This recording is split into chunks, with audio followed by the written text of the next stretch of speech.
მოგესალმებით, გიგა გორჯელაძე და გიორგი გურჩიანი, კამერტონის საქართველოს სამსახურში.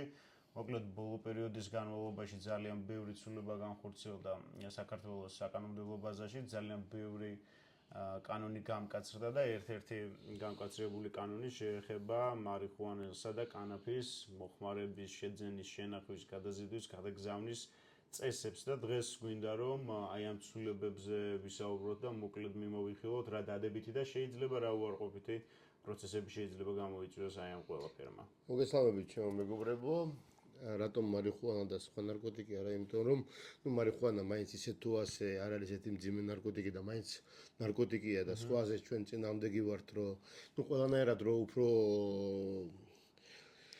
კაცრი პოლიტიკა რო იყოს სახელმწიფოს მხრიდან, მით უმეტეს ეგრეთ წოდებული ბარიგობაზე თანახმო ვართ, მაგრამ მაინც ძალიან კარგად გვესმის რომ საქართველოში უფრო მეტი და მეტი მომხმარებელია არა მძიმე ნარკოტიკის, უფრო მარიხუანასი, რადგან 2015 წლიდან იყო დეკრიმინალიზაცია, არ შემეშინდება ამ სიტყვის მწვანე შუქი აუნთეს ახალგაზრდებს და არა მარტო, თითქოს მოწევა შეიძლებაო 10 წელი შეაჩვიეს და ახლა ნამეტანი მაგრა გამკაცდა ყველაფერი და ერთი მხრივ ჩვენ მივესალმებით ამ ყველაფერს, მაგრამ გვინდა უარყოფითი მხარეც აღვნიშნოთ რაც არის და რასაც ქვია მძიმე ნარკოტიკები მართლა შემოდის უხარისხო, ხალხი მართლა რა ვიცი, ბევრი გარდაცვალების ფაქტებია, ხო, სამწუხაროდ ახლა მარიხუანა არ არის ესეთი ნარკოტიკი, რომ ადამიანი რაღაცა მოვიდეს, შეიძლება რაღაცა დარჩეს, მაგრამ როგორც ასეთი რომ გარდაიცვალოს არა. ხო, გარდაცვალების ეფექტი არ დგება მარიხუანას მოხმარებით, თუმცა ჩვენ გვქონდა საუბრები ნარკოლოგთან,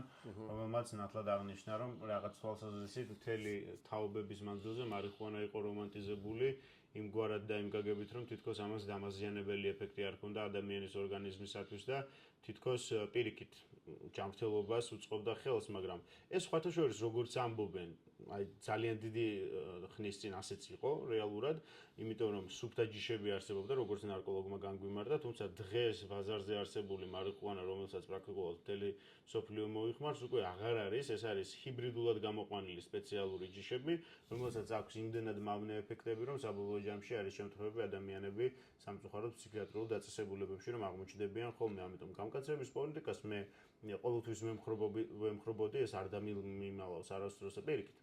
მე მიმაჩნია რომ პრევენციის თვალსაზრისით, არა ვთქვათ, დანაშაულის ჩადენის შემდეგ დაშის მიზნით, არამედ წინასწარი პრევენციის მიზნით, კაცრი სანქციები არის აუცილებელი, თუმცა სწორად აღინიშნა გიორგი შენის მხრიდან, რომ 10 წლის მანძილზე რაღაცას რომ ასე ვთქვათ, მარტივად უყურებს საზოგადოების დიდი ნაწილი, ეხლა უცებ შეჩვევა ძალიან თაობა გაიზარდა, ძალიან რთულია ეს უცებ შეჩვევა და აი პირობითად რო ავიღოთ, რა მოხდა 2015 წელს.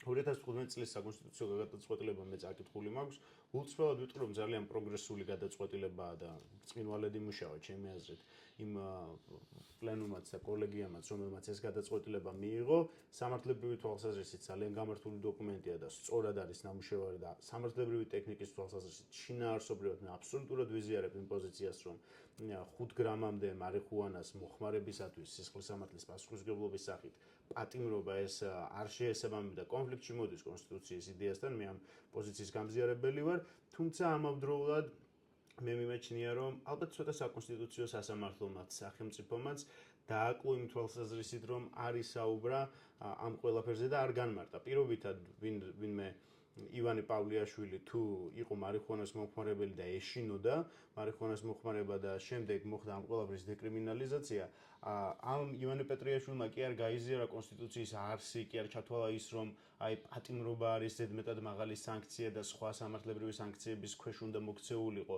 მისი ეს ქმედება. მან ჩათვალა, რომ მარიხუანა არ არის მავნებელი, მან ჩათვალა მარიხუანა არ არის ნარკოტიკი. და ეს სრულებითაც არ უთქვამს არც საკონსტიტუციო სასამართლოს, არც ქართულ სახელმწიფოს. უბრალოდ დადგინდა, რომ კონკრეტულ გრამამდე მოხმარებისათვის პატიმრობა არის არაკონსტიტუციური, სასჯელი, რომ მარიხუანას მავნე ეფექტზე ხაზი არ გადაუსვამს არც საკონსტიტუციო სასამართლოს, არც სახელმწიფოს, ეს უბრალოდ ქართულმა საზოგადოებამ არასწორად აღიქვა. და არასწორად გაიგო, რომ თითქოს მარიხუანა ამდენი ხნის განმავლობაში ნარკოტიკი თუ იყო, ეხლა უკვე აღარ არის ნარკოტიკი.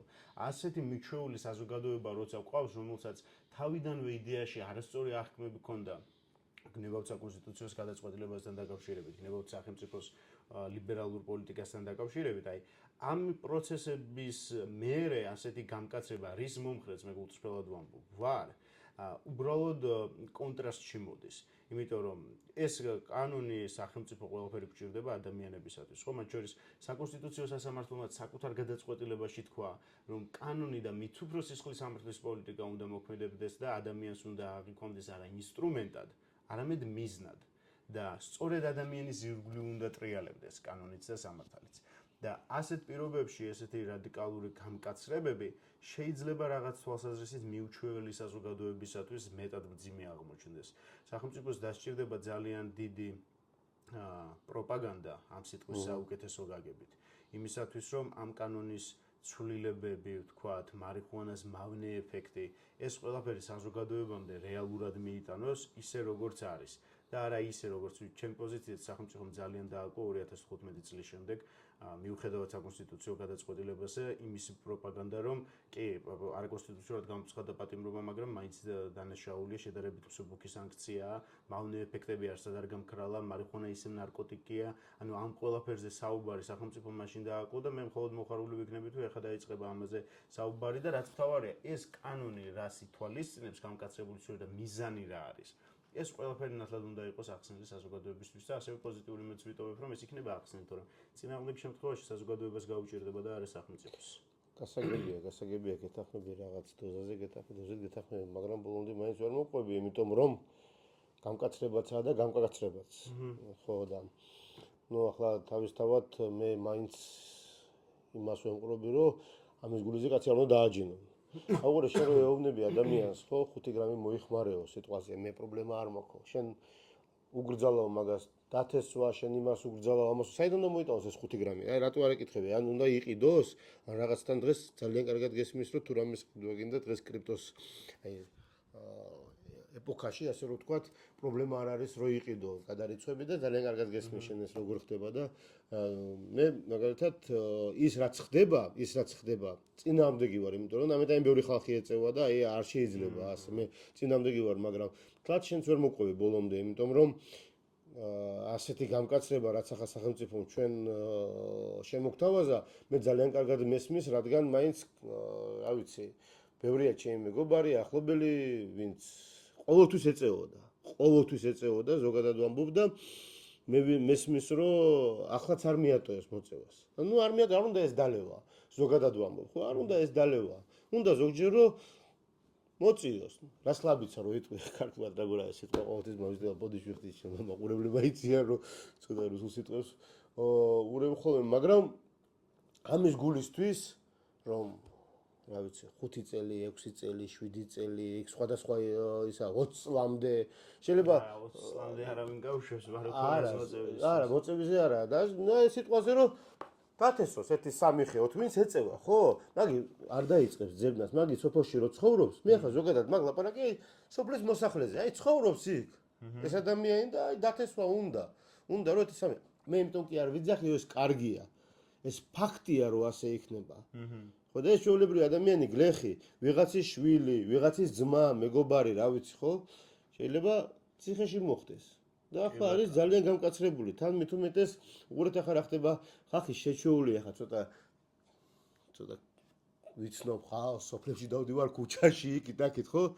დღესაც არის შემორჩენილი და ყველას ვეუბნები, ნუ ურეკავთ, ნუ რავის და ნუ თხოვთ. აი არის ასე რომ ხო? რომ დაურეკოს და თხოვოს. ეხლა ნახე, მაგ საკითხთან დაკავშირებით ერთი ასეთი თეორია არსებობს. კრიმინოლოგიური თეორია არის მაქსიმალურად ვცდი რომ მარტივად განვარტო ჩვენი მსმენელებისათვის. ერთ-ერთი კრიმინოლოგიური თეორიის მიხედვით სახელმწიფოში კანონების არსებობა ადამიანების და საზოგადოების მორალური დისფუნქციის ბრალია. ეს რას ნიშნავს ნახე.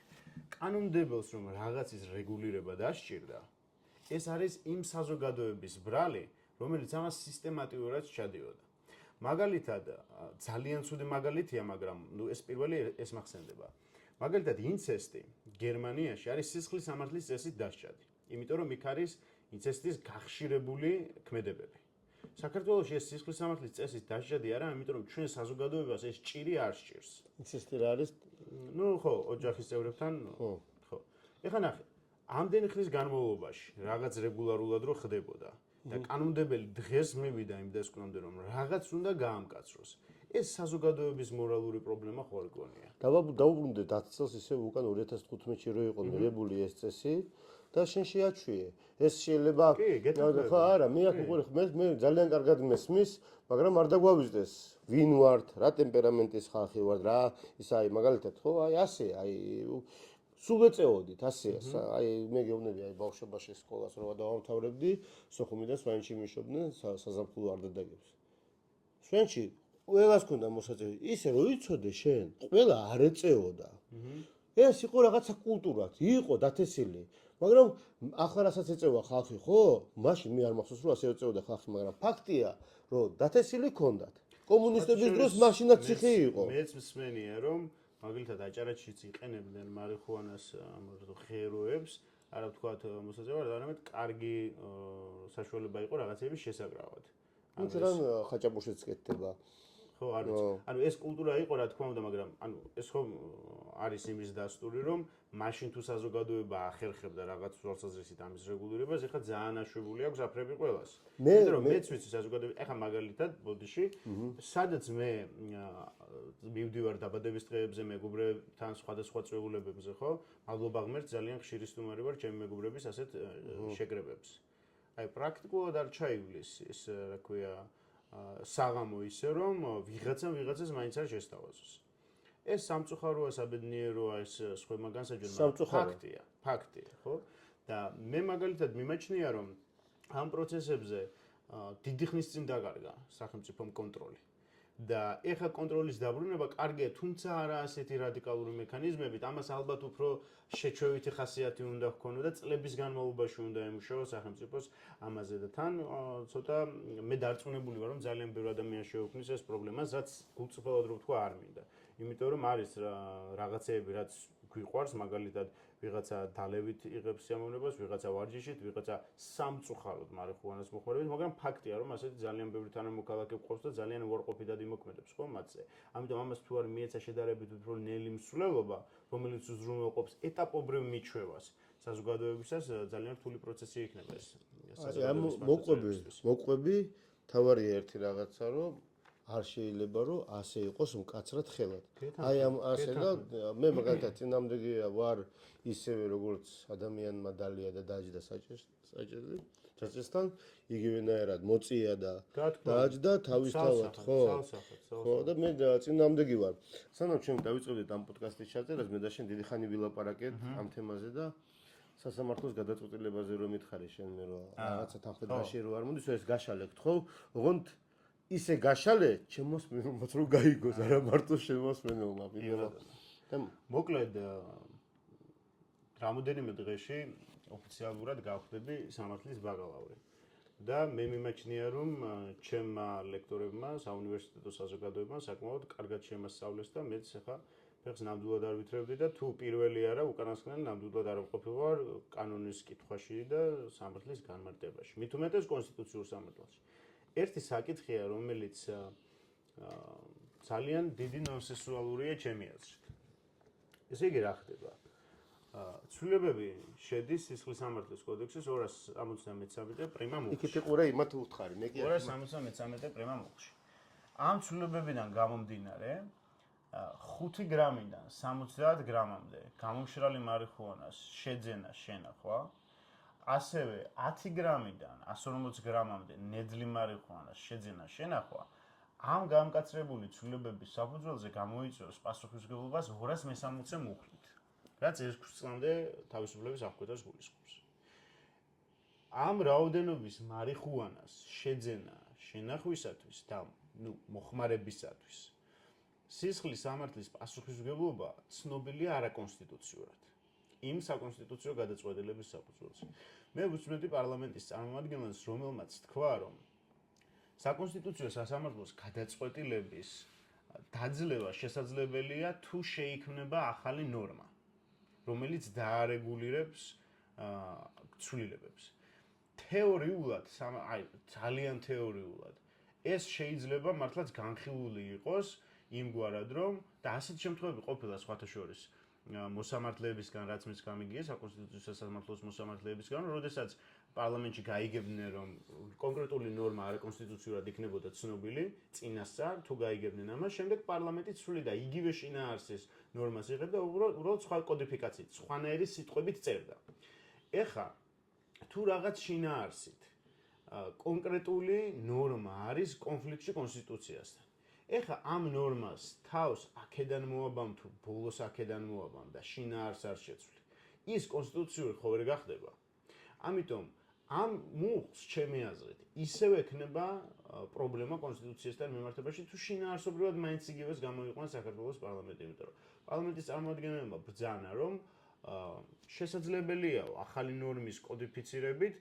საკონსტიტუციო სასამართლოს გადაწყვეტილების დაძლევა რაც მე მაგალითად არ მიმაჩნია სწორად ჩვენ გვაქვს საკონსტიტუციო სასამართლოს შესახებ კანონში ნათლად წერია საკონსტიტუციო სასამართლოს გადაწყვეტილების შეუსრულებლობა დანაშაულია სასამართლოს გადაწყვეტილების შეუსრულებლობა დანაშაულია სისხლისამართლის კოდექსის მიხედვით და რანაირად გამოდის ისე რომ ის შინაარსი თან საკონსტიტუციო სასამართლოს გადაწყვეტილებებზე რა კარგად იწერება ხო კონკრეტული ნორმატიული შინაარსი არის ცნობილი და სათუ სასამართლომ დაადგინა რომ ეს ნორმატიული შინაარსი არის არაკონსტიტუციური და პატიმრობა 6 წლამდე პატიმრობა 260 მუხლის საფუძველზე კონფლიქტია კონსტიტუციასთან და ამის შემდეგ იგივე მუხლის შინაარს რაც სასამართლომ არაკონსტიტუციურად ცნობს სხვანაირად დაწერ ეს როგორ შეიძლება ჩაითვალოს რომ არ ვიცი რაღაც პრობლემა დაიძლია ანუ თუ მაგალითად ამ ეს შემთხვევა გამარტე აი რაზეც ლაპარაკობ აი ნახეთ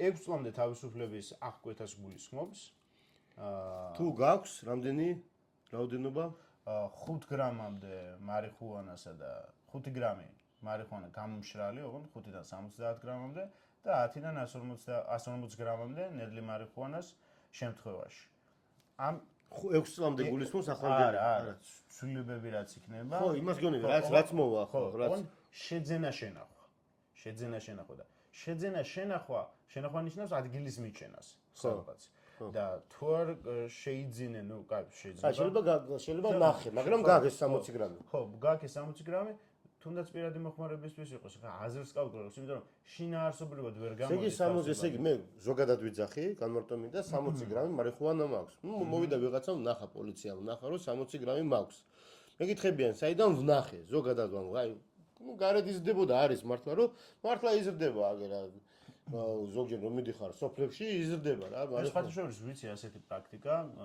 ერთ-ერთი ბოტანიკოსი იყო არის მიწა რომელიც იყიდება ხო იყიდა ეს მიწა თავისი ყვავილებისათვის და რამოდენიმე დღეში აღმოაჩინა რომ ამ ნაყიდი მიწაში კი ბევრი შემთხვევაა და ვიღაცამ გადააგდო ვიღაცამ ისო ნუ ეს არა ისედაც იზრდება ნუ არის ასეთი რა კი ხო აი უყურე მე მაქვს ეს 60 გრამი მე მინახეს უკვე ახალი კანონით მე 60 წელი 6 წელი უკვე მემუქრება ხო ასეა მაგრამ ის ძველი საკონსტიტუციო გადაწყვეტილებით ეს არის არაკონსტიტუციური ხო მე რო 6 წელი მეკუთვნის ხო ანუ 6 წელი 7 წელი მნიშვნელობა არა ხო პატიმრობა არ მეკუთვნის ხო და ესე იგი გამოდის რომ პარლამენტი იძახის რომ ჩემი მოკრძალებული პოზიციით ჩემგია ეს არის საკონსტიტუციო სასამართლოს გვერდის ავლა ხო რაც არ შეიძლება ხო რაც საკონსტიტუციო სასამართლო არის უმაღლესი ინსტანცია საქართველოში ესე იგი რა გამოდის მეორე მხრივ მე მაქვს მაგის შანსი რომ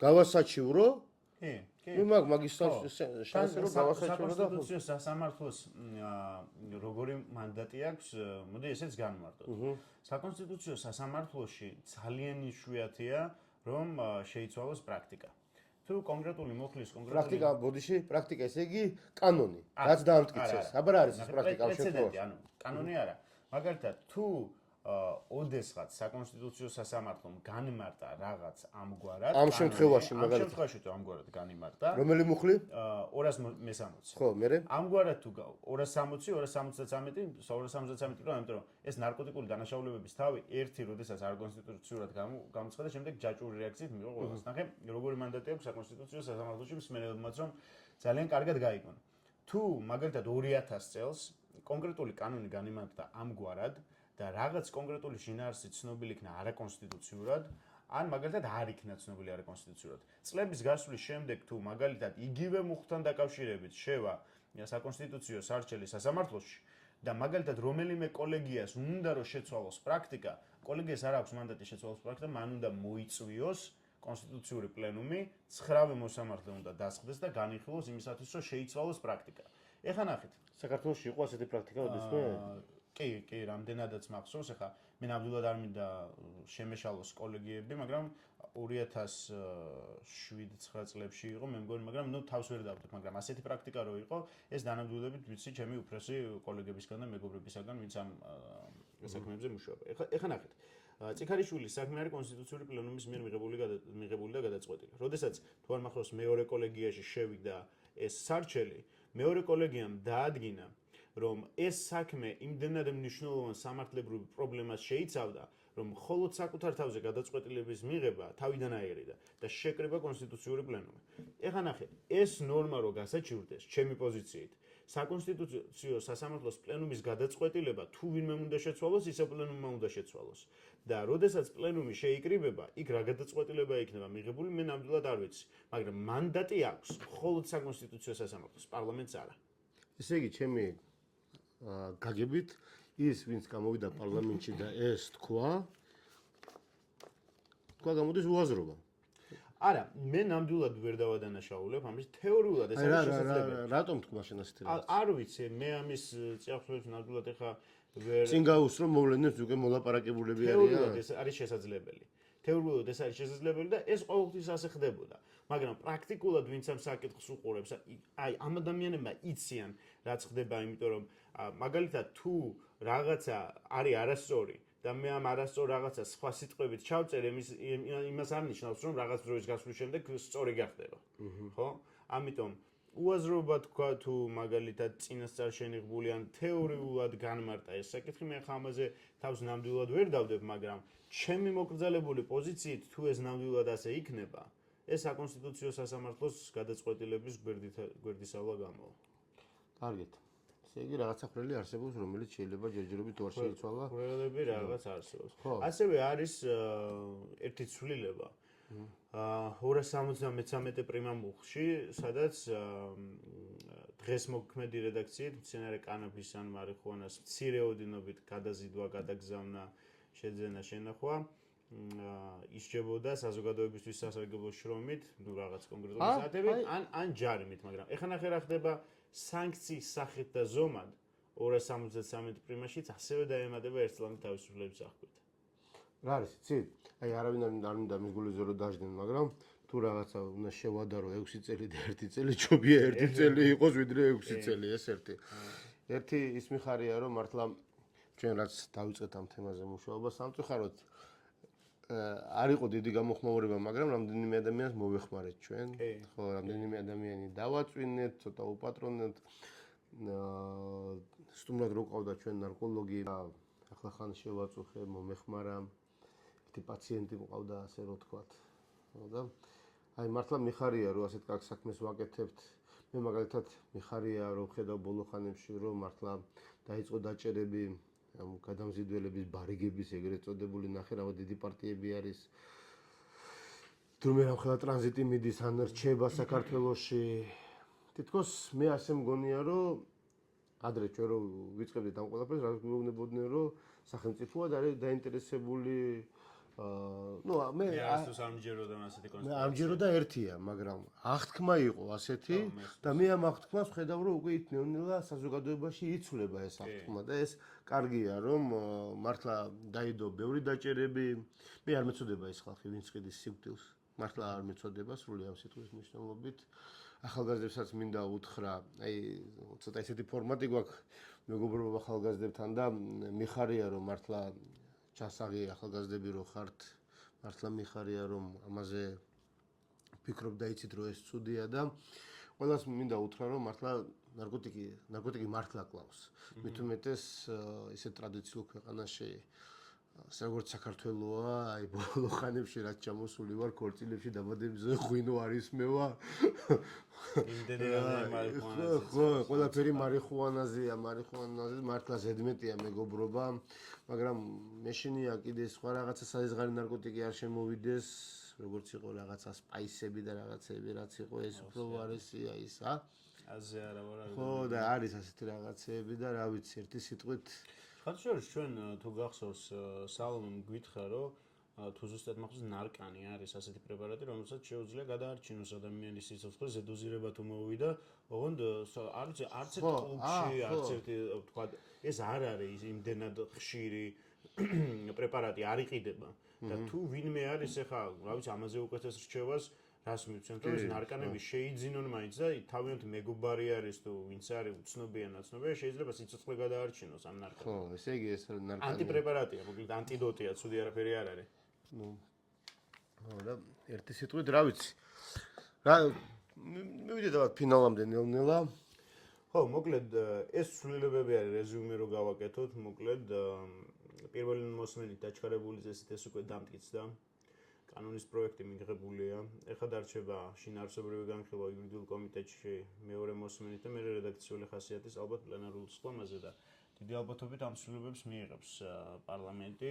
რასაც გულწრფელად თქვა მე მხოლოდ მივესალმები არა მარტო ამ შემთხვევაში მე უფრო მკაცრი კანონების მომხრე ვარ და მიმაჩნია რომ მკაცრი კანონებს უფრო შეუძლია სახელმწიფოში კონტროლის დაჭერა ვიდრე შედარებით ლიბერალურ კანონებს ეს ყოველთვის ასე იყო.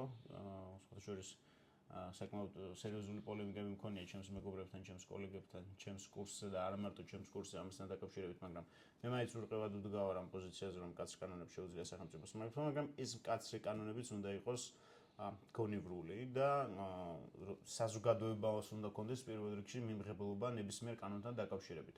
თუ ნებისმიერი ხელისუფალი შეამჩნევს, რომ მკაცრი კანონებით, თუნდაც ლიბერალური კანონებით მნიშვნელობა არ აქვს, ამ კანონებთან დაკავშირებით საზოგადოებას არ აქვს მიღებლობა, მაშინ ეს კანონები რაში გვჭირდება, ხო? საზოგადოებას უნდა მოერგოს ეს კანონები და ნამდვილად ღირს, მე მხოლოდ მივესალმები, მაგრამ არა ამ მეთოდებით ეს ცოტა დროში გაწელილი უნდა იყოს, ჩემი შეფასებით იმისათვის, რომ საზოგადოება კიდევ უფრო მეტად მიეჩვიოს. ალბათ ერთი წლის თავზე რეგულაციო პროგრამები.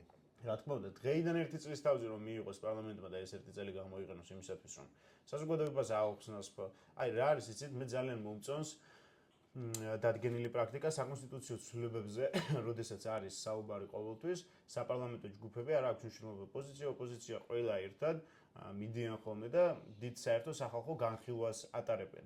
იმიტომ რომ კონსტიტუცია ეს არის კანონი, რომელიც აბსოლუტურად ყველაზე მოქმედებს, ხო? ეხლა მარიხუანას შესახებ ცვლილებები სისხლისამართლის კოდექსის ნაწილში ესეც განზომლად ბევრი სამართლებრივი ურთიერთობის განზომლად მრავალი მონაწილისთვის არის მიზანმიმართველი და მე მხოლოდ მივესალმები თუ პარლამენტი დაიწყებს საერთო შეხვედრებს და იქ მოისმენს საზოგადოების აზრს ამ ყველაფერთან დაკავშირებით. ალბათ ეს უფრო პოზიტიურ კვალს დატოვებს ამ კანონის გამკაცრებაში, ვიდრე აი ეს პირდაპირ გამკაცრება. მე მხოლოდ მივესალმები რომ აი ეს საერთო სახალხო შეხვედრები კანონის ცვლილებასთან დაკავშირებით იყოს თბილისშიც, რეგიონებშიც და სხვაგან და სხვაგან. მე მინდა რომ ყველამ გაუბრთულდეთ ერთმანეთს რაღაცნაირად გვიყვარდეს ერთმანეთი სითბო იყოს და ყველაფერი ესაო, როცა შეიძლება რაც დაიკარგა ყველაზე მთავარი, როცა შეიძლება უფროს ყური აუწიოს იმის გულისთვის, რომ ის ბავშვი ეწევა, ხო და დღეს შეიძლება ამის გულზე დაგაჯინონ, რომ ვიღაცის ბავშვს ყური აუწიო და ეს პრაქტიკა რო დაბრუნდეს საქართველოში და ეს ყურის აწევაც კანონის ფარგლებში. ხო, ყურის აწევაც კანონის სანქცირებული ყურის აწევები. კი ბატონო. კარგი, დიდი მადლობა მე გჯერდეთ. პირიქით. გილოცავ სასწავლო წელის დამთავრებას. ხო, ბოლო გამოსთა დაამთავრე. გუშინ. ხო, всё უკვე. მაგრამ შენ გააგრძელებ. ხო, მაგისტრატურას ცხადე. კი, გილოცავ, ყველას ულოცავ, შენ კურსელებს, ყველას ილიაუნის სტუდენტებს თქვენთან მეგობრობ და დიდი მადლობა მეგობრისთვის. მეგობრობისთვის. აბა თქვენთვის.